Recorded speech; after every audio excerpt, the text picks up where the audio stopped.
All right, let's finish this puppy up. I want to thank you guys for coming. I want to thank you guys at home. If you have any questions, either you guys get out in the real world and you have a question, email me. If you're listening at home or in your car or wherever you're listening to, don't text and drive.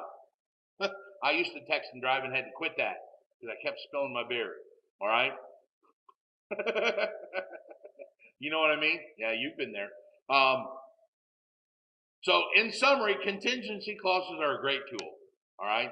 They reduce exposure of your client or reduce exposure to your client by putting in a set of conditions that have to be ripened before they become part of the contract. All right.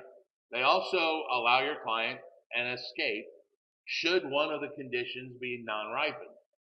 All right. Now, I would only inherently probably maybe write one or two because we already have a bunch of conditions in our purchase agreement. Another one that we have is subject to the HOA. Remember, we write, you got 10 days to get me the HOA. I got 10 days to read it and 10 days to approve, or whatever you put in those three blanks. That's a contingency. So we have contingencies already in our purchase agreement. We have a completely specific form for the buyer subject to the sale of his property. That's a contingency, right? And yeah, I got lost. My train took a left-hand turn. Think about that. Let's cover that form real quick. Remember, I make an offer to you. You're listening. Okay, John, you got a listing. I write an offer, but I write the offer subject to the sale of my client's property. You accept that offer. Now you get another offer and you call me and say you've got 48 hours to what? What do you say? Remove the contingency. That's it.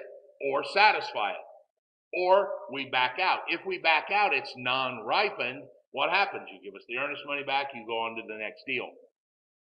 Okay? So that's literally what we're talking about here. All right? So we have a whole form for property sale contingency. We have the HOA contingency. We typically have a financing contingency. We have a home inspection contingency that we can waive out of the gate, or have it done, and then inside of that, having the inspection done, we've got deadlines to meet. We've got to have the inspection within so many days, and our response back to you within so many days. Those are contingencies that have to be met or cleared, and once they become ripened, then they become part of the contract.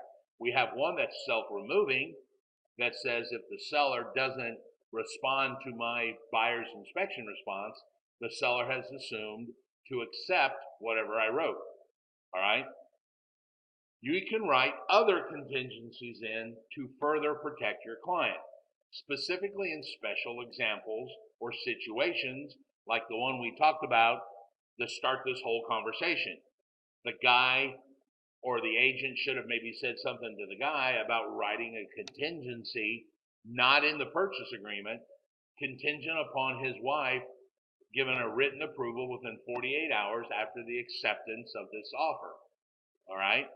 That contingency, if his wife didn't give the approval or say didn't come home within 48 hours, it becomes non-ripened.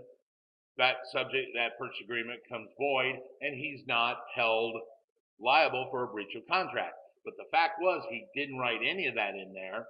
So when his wife gave the disapproval, it didn't matter because that was not part of the deal. He wrote an offer. All right.